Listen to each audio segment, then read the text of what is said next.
Bueno, vamos a dar con base al mensaje es apóstoles de mercado. La palabra de Dios dice en Apocalipsis 1, versículo 6, y nos hizo reyes y sacerdotes para Dios su Padre, y a Él sea la gloria, el imperio por los siglos de los siglos. Entonces, siguiendo este fundamento, entendemos por la palabra que hay gente que ha sido llamada para servir a Dios en el altar, pero también hay gente que ha sido llamada para servir en lugares de privilegio, en lugares de gobierno, en sus profesiones, en lugares donde Dios quiere establecerlos para que ganemos almas para Cristo desde ese nivel. Antiguamente la iglesia le enseñaba a uno, los muchachos no pueden ir a la universidad porque en la universidad se pierden. Y eso fue un argumento durante muchos años. Y el niño que vaya a la universidad y crezca ya en medio de la universidad se va a perder. Entonces yo me pregunto cómo se sostuvo José en medio del paganismo egipcio, ¿sí? ¿Cómo se sostuvo Daniel en Babilonia cuando estuvo con Nabucodonosor allí? ¿Cómo se sostuvieron estos hombres de Dios? En medio del mundo. Y ataron de pies y manos a los muchachos y dijeron, no los podemos mandar a la universidad porque lamentablemente sí sucedía que el chico se iba, el niño que creció en el club bíblico, el que creció allí y ya llegó a los 10, 12 años, llegó el momento de estudiar, de definirse una carrera a los 15, 16, pues llegaba tatuado, con las orejas, expansiones, con una cresta, totalmente contaminado por el mundo. Y ahí a la iglesia le faltó formar gente que se preparara y que se mantuviera y que estuviera radical en medio del mundo. Ahora yo quiero contarles un testimonio. Cuando llegó la hora de yo decidir qué estudiar, empecé yo a divagar entre si me dedicaba a pastor 100% o si el Señor me iba a permitir estudiar una carrera. Y quiero que esta reflexión se la lleve en el corazón de lo que me pasó a mí. Yo soy hijo de pastor, criado toda la vida cristiano, hermano del apóstol Henry. Y llega esa decisión donde uno tiene que decir, oiga, ¿qué hago? Entonces voy a donde papá, mi papá, a lo que él podía explicarme y enseñarme, porque mi papá no fue estudiado. Y por la misericordia y la gracia de Dios fue un hombre que Dios le dio la sabiduría, la gracia, y hoy en día es apóstol. Y es un hombre de Dios muy usado, pero a su capacidad, cuando le pedí un consejo, él me dijo, pues yo no tengo plata para ayudarlo. O sea, si vino por plata para yo ayudarle en la universidad, no cuente conmigo. No hay plata. Y yo quedé así como que, Señor, entonces ¿tú qué quieres hacer? Y cuando le preguntaba a mi padre me decía, eso es mejor que vaya mirando, estudiar teología, dedíquese a la obra del Señor y bueno, que Dios lo bendiga. Y en esa decisión yo me acuerdo que yo doblé mis rodillas y empecé a orar y le dije, Señor, tú eres el dueño del oro y de la plata. Tú eres el que define mi propósito y tú eres el que dice qué debo hacer y cómo lo debo hacer. Señor, ayúdame. Y si tú quieres que yo estudie, Señor, bendito sea tu nombre. Y si tú quieres que yo me dedique 100% a estar preparándome en la teología como pastor allí, haciendo cosas en el servicio, en la obra, entonces bendito sea el nombre del Señor y yo lo haré. Pasaron unos días, yo estaba detrás de un fondo, de un crédito que se llama Genaro Díaz del ICETES aquí en Colombia, que le prestan al estudiante el 100% de la carrera, termina de estudiar la carrera y la puede devolver cuando empiece a trabajar. Y yo empecé a orarle al Señor, Señor, que eso se apareje, empecé a buscar formularios, empecé a sacar citas con el gobernador porque hay que movernos, ¿no? No solamente, Señor, mándame el cielo, sino que debemos ejecutar acciones. Y empecé yo a moverme cuando de repente un señor apareció, no sabía ni de dónde, yo creo que de acá de Bogotá era, llegó a la casa y le dijo a mi padre, yo me voy a lanzar al consejo y yo quiero que usted me apoye y yo quiero que usted me ayude.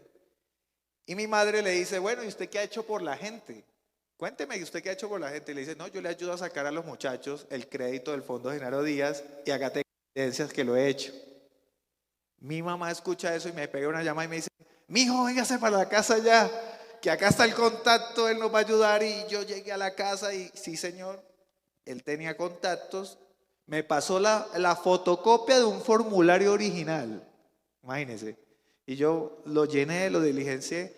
El hombre entró a la asamblea departamental como si nada, entraba a la gobernación como si nada, y cuando salió me dijo, hecho está. Y yo, ah, bueno, ¿qué le debo? Me dijo, no, camine, nos tomamos un tinto y la gracia, mijo. Empecé a esperar los resultados, de eso salen unos listados en la gobernación, y me fui a la gobernación y salió Daniel Figueroa Muñoz, crédito aprobado. Y empecé a estudiar. Empecé a estudiar ingeniería de sistemas, empecé a prepararme en la universidad. Fue un tiempo muy especial, empecé a guardar el corazón, guardándome del mundo, porque eso, los ofrecimientos y las cosas, que camine a la fiesta, que camine a tomar, que camine donde las chicas malas, y yo, gracias, yo he pagado mi maletica y para la casa. Sí se puede ser luz en medio de tinieblas, sí se puede ser alguien de gobierno o alguien profesional con el temor de Dios, amén. Entonces, lo que decía el apóstol, hay gente que tiene una asignación y es específica en esa área. No todos podemos predicar en una iglesia, no todos podemos ejercer ciertas funciones, pero sí podemos desde nuestro ámbito, desde nuestra profesión, servirle al Señor y ser testimonio. Y recuerdo que como a mitad de semestre tuve una situación, y es que a mí me dio muy duro el cálculo, lo que es las matemáticas. El cálculo me dio muy duro, no me entraba. No los cálculos de los riñones, sino el cálculo, las matemáticas. Y recuerdo que me había atrasado, y también cuando fui a ingresar los documentos del siguiente semestre, me dijeron, tiene que tener libreta militar. Y entonces yo fui a hacer la gestión de la libreta y me dijeron 600.000 pesos. Para esa época, casi como 6 millones de pesos. Y yo dije, ¿y ahora cómo hago? Voy donde mi padre y mi padre me dice, no hay plata. Entonces me tocó aplazar el semestre.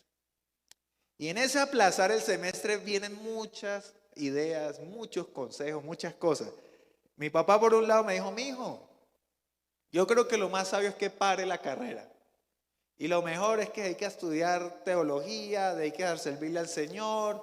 Eso por ahí no es.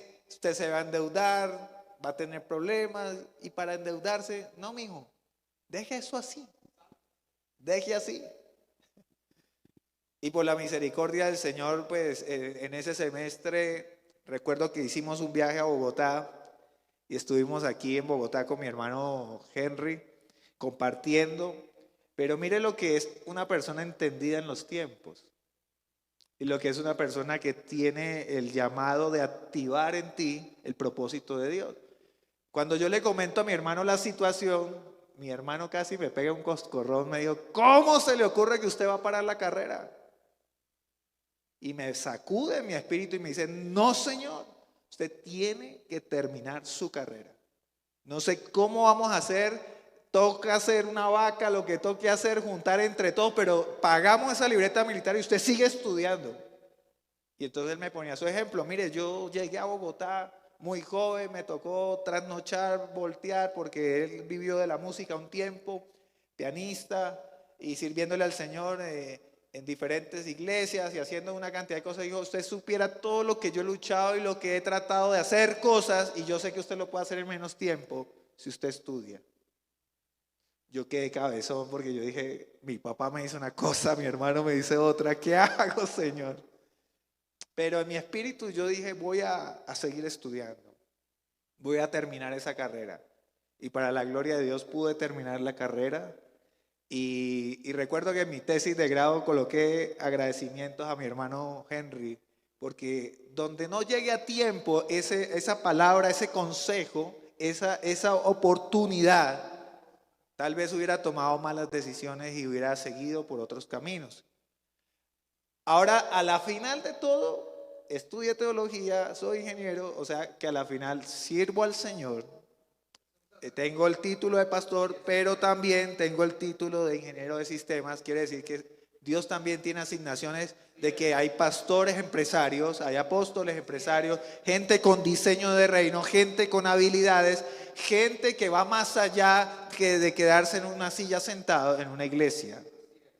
Entonces debemos entender que no podemos castrar a aquellas personas que realmente están operando afuera. Hay gente que no tiene tiempo sino para sembrar, están conectados, piden una asesoría, piden que el apóstol esté pendiente allí, que los aconseje, que los ayude a guiar, pero que están todo el tiempo haciendo finanzas y tienen la habilidad de hacer las finanzas del reino. Como hay gente que tiene muchas habilidades, dones, talentos, unción apostólica para predicar en un altar. Amén. Y podemos operar en ambas, como hay gente que se especifica en una área y lo puede hacer de la mejor manera. Así que no castremos estas personas que están dentro del reino, que todos cumplimos una función de maneras diferentes. Y todos tenemos un llamado, una asignación, un manto diferente, una unción que es específica, una gracia del Señor. Y yo puedo ver eso, por ejemplo, mi esposa, ella trabaja con diseños de joyas, accesorios. Y nos pasaba con Mario, ¿no? Mario es testigo que fuimos a una feria, una rueda de negocios donde nos invitó Mario esta semana y estuvimos 2 días y de repente llegó una congresista y le dijo, de todo lo que he visto acá, sus joyas son las más bonitas. ¿Quién hace eso? La gracia del Señor. Y fue tan tremendo que le hizo hasta un video, le hizo un video y lo publicó en sus redes sociales y le dijo que era invitada a una feria que vamos a hacer con el Congreso. Y le dijo, es que sus joyas son hermosas. Y yo le decía a mi esposa, pero tus joyas son normales. Y de hecho había otras personas con accesorios, pero la gracia que ella aporta, la unción que ella aporta y la habilidad que ella tiene es específica para esa área. Y de esa forma ella estaba brillando y siendo luz en medio de personas que también tenían tal vez las mismas cosas, porque había como unas 3 mesas más, ¿no? Con accesorios. Y los únicos accesorios que más se vendieron fueron los de mi esposa. Entonces yo creo que Dios nos da la gracia, nos da la habilidad, nos da las herramientas, nos da las capacidades para hacer reino también en finanzas. Porque el reino de Dios no se construye en un asunto solo de fe, sino que necesitamos finanzas. Se necesitan las finanzas del reino. Y cuando hablamos del reino es vivir como tal, como hijos de Dios. Y yo hablaba con Mario en estos días y le decía, nosotros a veces le hacemos muchas demandas a Dios y le pedimos a Dios cosas, promesas, palabras y le decimos, Señor, ayúdanos. Pero ¿cómo le demandamos al reino si no somos hijos? Si un hijo para entrar a la casa del padre no necesita permiso. Si el presidente de la república fuera su hijo a visitarlo, ¿tiene que pedir permiso para entrar? Inmediatamente los guardias abren la puerta. No es así. Siga, porque es hijo. Pero si llega un extraño, ¿qué pasa? Tienen que sacar cita, es un papeleo, es un trámite, le esculcan todo, lo requisan y posiblemente le pueden decir, el presidente no tiene tiempo para atenderlo. Cuando somos hijos del Padre, tenemos acceso al Padre. Y cuando usted ha sido hijo obediente, cuando usted ha sido un hijo que busca, cuando usted ha sido un hijo que hace las cosas bien, el Padre dará todo lo que usted necesita. Y el Padre, dice la palabra, si ustedes aún siendo malos, saben dar buenas dádivas a sus hijos, que si su hijo le pide un pan, usted no le va a dar una serpiente, dice. Si ustedes aún siendo malos saben dar buenas dádivas a sus hijos, mucho más nuestro Padre, pero debemos andar en legalidad. Amén. Diga a la persona que está a su lado, anda en legalidad, en obediencia. Antes de pedir, asegúrate de que tú eres su hijo. Y cuando un hijo le pide al padre, el hijo le niega algo, Y aún así desobedeciendo muchos hijos, el papá saca como sea y le da, ¿cierto? Pero si uno manda a un hijo a la tienda y le dice, ve, hazme un favor, y el hijo empieza como que, ay, no, ahorita no. Y el hijo obediente sí va a la tienda y todo. Cuando el hijo que no obedece pide, ¿qué le va a decir el padre? No te lo mereces. ¿Por qué desobedeciste? Te mandé 10 veces a la tienda y no fuiste. Pero el hijo que obedece, ¿qué pasa? Es premiado. Trae récord todo el tiempo. Porque es que el buen hijo es el que le quita los zapatos al papá, las mediecitas, le soba, se los lava. Yo recuerdo, yo hacía eso de hijo. Mi padre nos tenía el tema de, a veces nos daba moneditas y decía, ¿usted quiere ganarse la monedita? Eso le quitábamos esos zapatos, las medias, eso salía un vapor bien tremendo, el calor, la ciudad caliente. Y eso con jaboncito y hágale y contentos porque sabíamos que papá nos daba recompensa. Dios dará a cada uno la recompensa. Actuemos conforme a nuestro propósito, a nuestro rol, no descuidando lo que el Señor nos ha demandado, que es ir y hacer discípulos a todas las naciones, bautizando en el nombre del Padre, el Hijo y el Espíritu Santo, enseñándole a que guarden todas las cosas que yo os he mandado, y aquí yo estaré con vosotros todos los días hasta el fin del mundo. Prediquemos la palabra. También hagamos lo que nos toca hacer. Hagamos nuestro trabajo bien. Usted no necesita estar diciendo tantos versículos y estar orando por todo el mundo cuando usted es testimonio en su trabajo. Porque van a ver que tú eres diferente. Van a ver que tú no eres el que se va temprano y roba horarios. Van a ver que no eres el que aprovecha para hacer un torcido. Van a ver que eres un hijo de Dios, y cuando eres un hijo de Dios, con tu testimonio estás hablando. Pero lamentablemente hay gente que dice ser hijo de Dios y a la oportunidad mínima actúan como los del mundo. Hay mucha gente que dice ser profeta, maestro, apóstol, evangelista, con mantos incorrectos, engañando a la gente, diciendo cantidades de cosas que no edifican a la iglesia. Por eso en este tiempo, que es un tiempo tan crucial, usted y yo debemos tener discernimiento para saber lo que es de Dios y lo que no es de Dios. Para pararnos firmes y decir, esto no lo recibo porque yo sé que eso no proviene de Dios, y saber cuando un hombre de Dios es el que está hablando y está ministrando tu vida. Amén. Así que preparémonos, estemos dispuestos siempre a dar lo mejor, las mejores herramientas, los mejores conocimientos. Aportemos al reino en todos los sentidos, desde todo lo que Dios nos ha dado y nos ha equipado. Amén. ¿Cuánto vamos a servir a Dios? ¿Cuánto vamos a dar lo mejor de nuestras vidas? Lo mejor de nuestros recursos, lo mejor de nuestros años. Dios merece la excelencia. La excelencia. Y sé que en Isaacar Dios se va a mover muy fuerte. Prepárese. Traiga invitados. Aproveche que usted pueda traer a su familia para que escuche una palabra. Que no nos pasen como dice la palabra en Mateo, capítulo 22, cuando dice que un rey preparó las bodas. ¿La boda para qué? Para su hijo, y mandó los siervos a que trajeran ¿a quiénes? A los invitados. ¿Y qué pasó con los invitados? No quisieron ir porque unos se ocuparon, dice, unos se dedicaron a hacer sus cosas, y descuidaron la invitación. Y después dice la palabra que volvió a mandar otros siervos, y a esos siervos los mataron. Persecución de la iglesia. Escuche esto. A esos siervos los mataron. Hasta que dice que el rey se enfureció y mandó los soldados y quemó la ciudad y mató a todos esos invitados. Juicio de Dios. Tremendo. Y luego dice que volvió a mandar otros siervos y le dijo, ve y trae a todo el que se te aparezca en el camino. Y entonces dice que entraron buenos y malos a esa invitación. Ese es un tiempo de gracia.